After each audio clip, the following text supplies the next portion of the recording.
Okay, my friends, I'm back with another reading.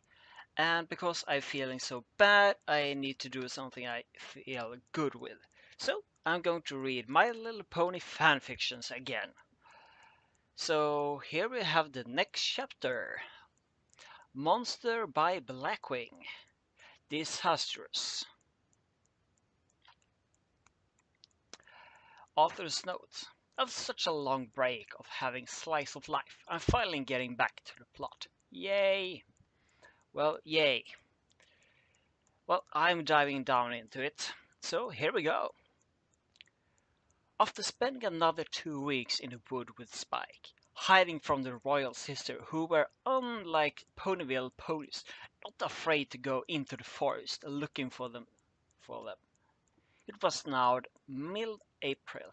Spike has grown quite a bit and now looked more like a teenager. It's amazing what one could a month could do in the wild to the dragon. After returning to town and receiving an apology for the princess's unbecoming behavior, they went into town.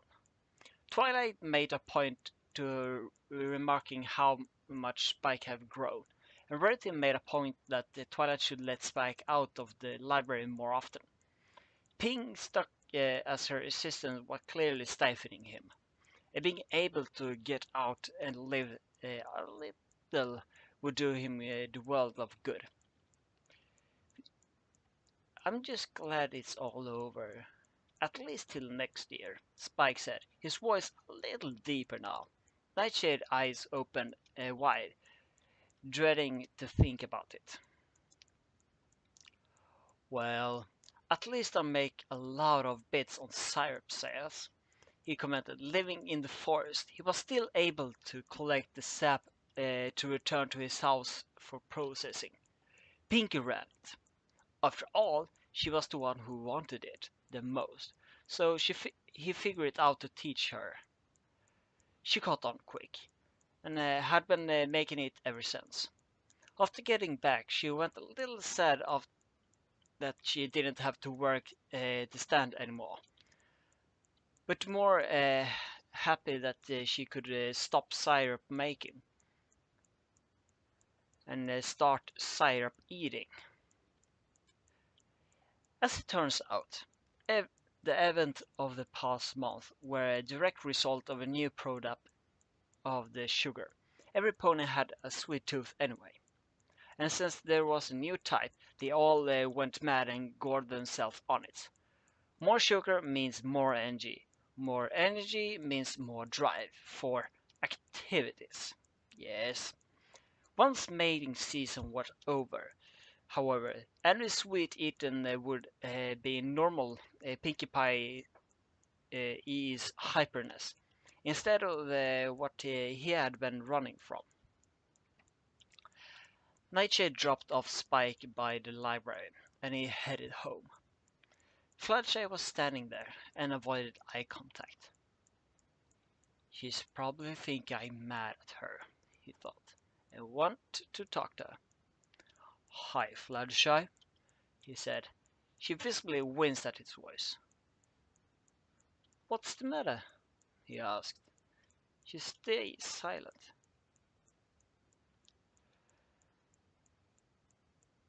I can't fix what's wrong if you don't tell me. And don't say nothing is wrong. You know you're better than that. He put on a little more pressure on her than usual. It just we all try to take advantage of you, and are not even mad. We were so forward and you did the right thing, even though it must have been tempting, she said timidly. Well, nothing happened, so it turned out right. And besides, you're being able to control yourself. You are the only one who didn't force yourself on me. I ran around Ponyville 200 times at the speed of faster than sound to escape Rainbow. I had to knock Twilight out. I nearly choked Pinky with a bottle of syrup, and I tricked Dash into pile diving Applejack just to escape from them. If anything, you and Rarity are the ones who don't need apology for anything. Nightshade tried comforting her. It was starting to work. We still didn't tell you about the season. Because of that, you had to spend a month in the forest, and I didn't get to see you. She had obviously missed him. The entire time he was gone. He reached down and gave her a big hug. It's alright. Since it's spring, we can spend a lot more time together, taking care of the animals, going on nature walks, picnic, dates. He said the last word with more slowly than the others. And if you want, you're still up, trying to take advantage of me. Well, we maybe even one day, he said with a wink.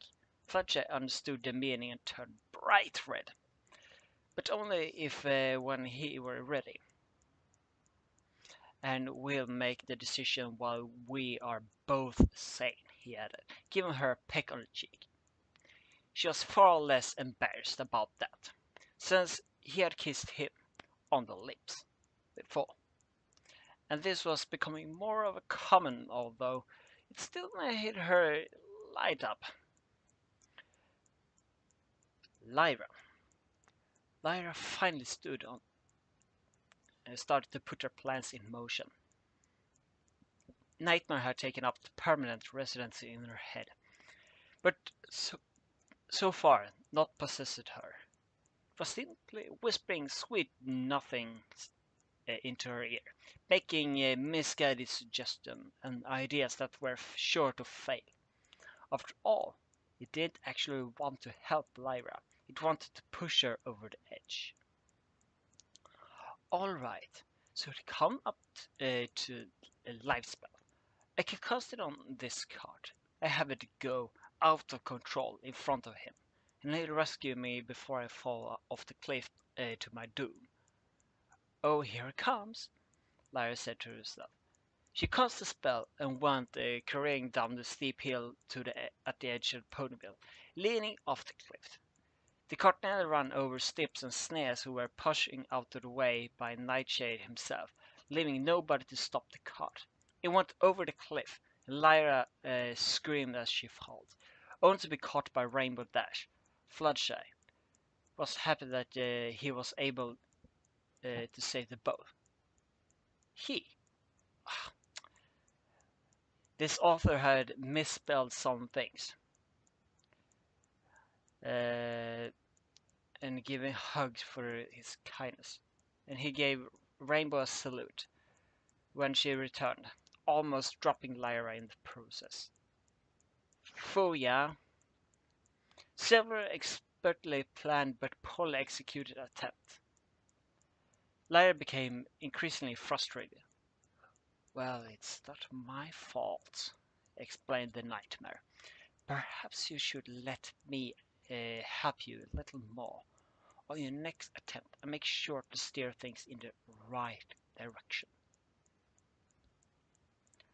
I think you're right, Lyra, letting in a little more.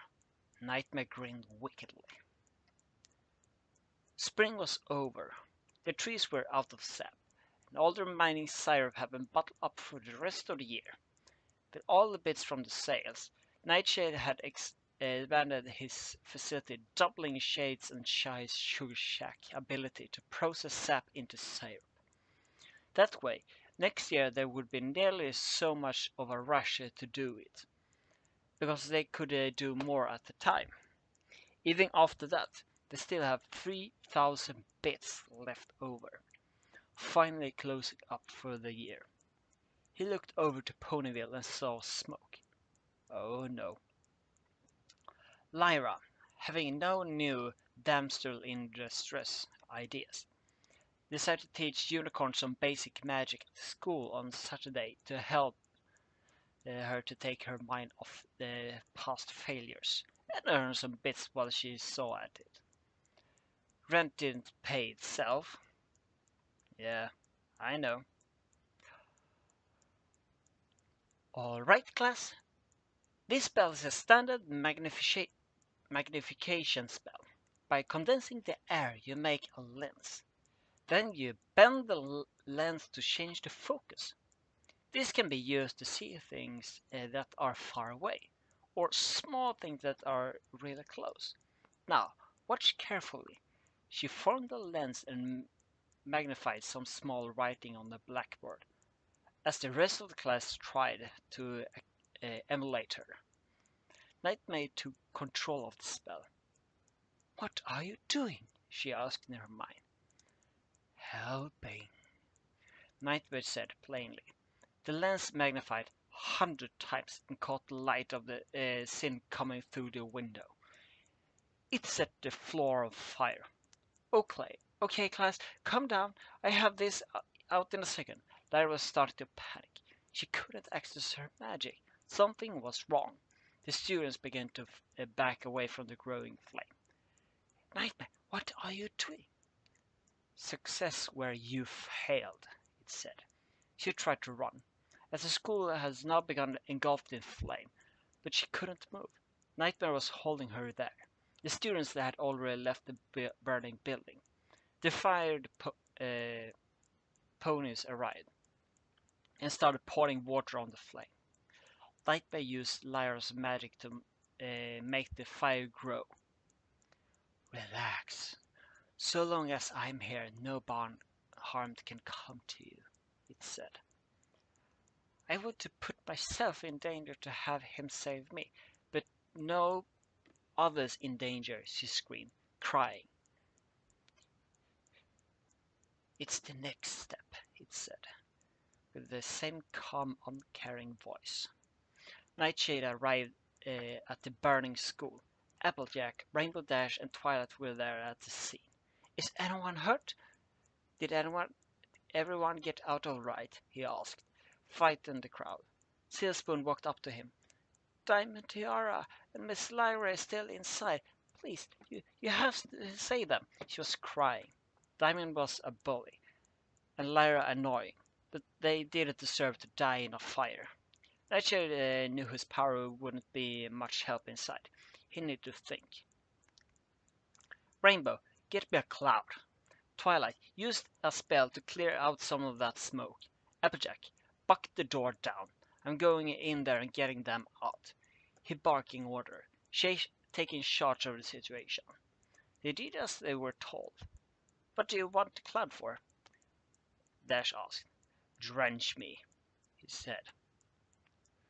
"Shouldn't I put it on the fire?" She was confused. "Listen, if you want, you get me soaked so I can go in. I won't catch fire. That way I can get them out without getting myself killed."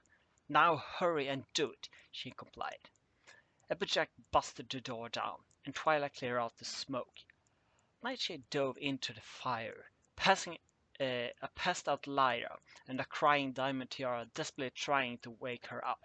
She looked in horror at the white figure. She thought it was an angel of death. "No, no, I'm too young and rich to die," she cried. "Come with me and you won't," he said rather calmly for the situation. "But you are—" she started. "Is that a no?" "But too damn. I'm pulling you out of this fire whether you like it or not." He grabbed her and put her under his arm. Then he put Lyra over his shoulder and covered her with his cloak. That's when support beams fell, blocking the exit. The whole place going to come down on their heads. "Hey kiddo, do you know a force spell?" he asked. It was one of the simplest forms of magic, even easier than levitation. Just collect a massive energy and throw it at something.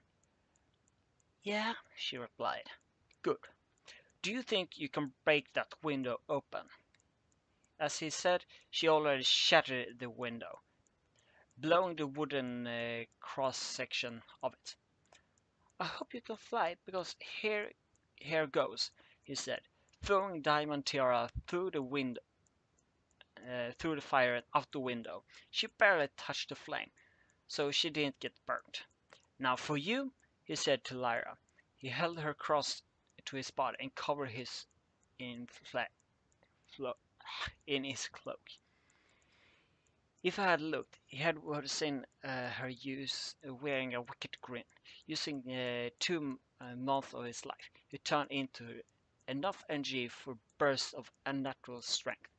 He charged straight at the support beams, blocking the door, shattering them as they were already fragile from burning, and was sent flying through the doorway. Those falling support beams were also what were keeping the roof from collapsing, and as soon as he was out, the whole thing came down. Nightshade laid Lyra down on the grass. She wasn't burned, but she wasn't breathing. Smoke inhalation, he said to himself. He was exhausted and injured from mind burns, but he would have to give her to mouth. None of the other ponies know how. Little did he know, Fluttershy was watching. Steam flowing off him. Rising to the sky, he bent over and blew air into her lungs. To every pony else, it looked like he was kissing her. She woke up and smiled, and Fluttershy turned and ran away, crying. Nightshade looked up just in time to see the tears in the yellow Pegasus' eyes. He went to run after her, but he was mobbed by the other ponies. "You're a hero! You're so brave! You saved my daughter!" said Filthy Rich. After getting rid of the press, it was already close to 6 p.m. He had been talking to the news ponies for 4 hours. He refused to spend any more moments answering their endless questions. Nightshade headed to Fluttershy's cottage. He knocked on the door, but only heard a soft crying. Opening the cottage, he was met with a barrage of carrots thrown at the very angry Angel Bunny. "Fluttershy, we need to talk," he said. "But what? What do you mean? You don't like me anymore?" she said, crying. "What makes you say that? I saw you kiss Lyra." Fluttershy almost screamed. "I wasn't kissing her. I was saving her life," he yelled back. Then he realized that she must have thought as she buried herself in the blankets. He walked over to her, forcibly flipped her onto her back, and looked straight into the eyes. "What I did with Lyra is called a mouth-to-mouth uh, re- resurrection. Ah, wrong word, maybe. I blew air into her lungs to get rid of the smoke that was in there. It was a human have learned works the best to help those who had stopped breathing." He took a deep breath, put his lips on Fluttershy's mouth, and blew air into her lungs. Her chest rose and then lowered. "It's not a kiss. This is a kiss," he said, taking her head in his hand, looking lovely into her eyes, and kissed her.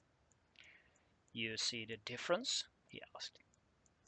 I'm not sure," Fluttershy said weakly. "Maybe you could show me again?"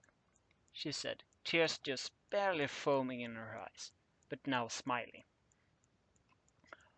"Oh, you silly pony," Nightshade said, causing Fluttershy to look down, ashamed. "I like silly ponies," giving her another kiss, which she was apt to return. Angel looked in disgust.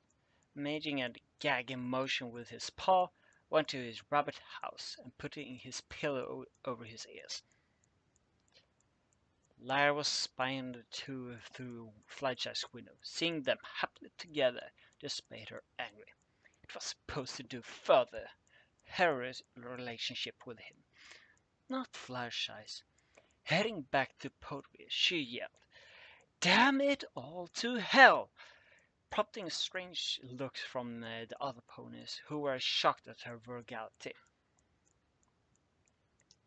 After making sure she was going to live, night she actually had the nerve to tell her that she needed to go to see a doctor. Not for smoke inhalation, not for possible burns, but psychology exam. She told her that he noticed that she was getting into a bit of accident lately. He wanted her to see a shrink to find out what was wrong. He thought she was insane. That just pissed her off more. So close, almost had it, Nightmare proclaimed. Yeah, but no matter what happens, he's just not going to change the way he feels about me. So what? Do you give up? It asked. No, I just up my game. I can't have him. No pony can. Okay, there we have it. That was, yeah, that was this chapter. And Disastrous is was. Sorry if I mix it up words and bent them at the wrong angle, but I made it. Somehow. But yeah, maybe this is the only one I will send this week because I'm not feeling too good. I only say one thing. Love life. Well, or maybe I will do more because of it instead. Because this is fun and I love to do it. So, see you next time and stop.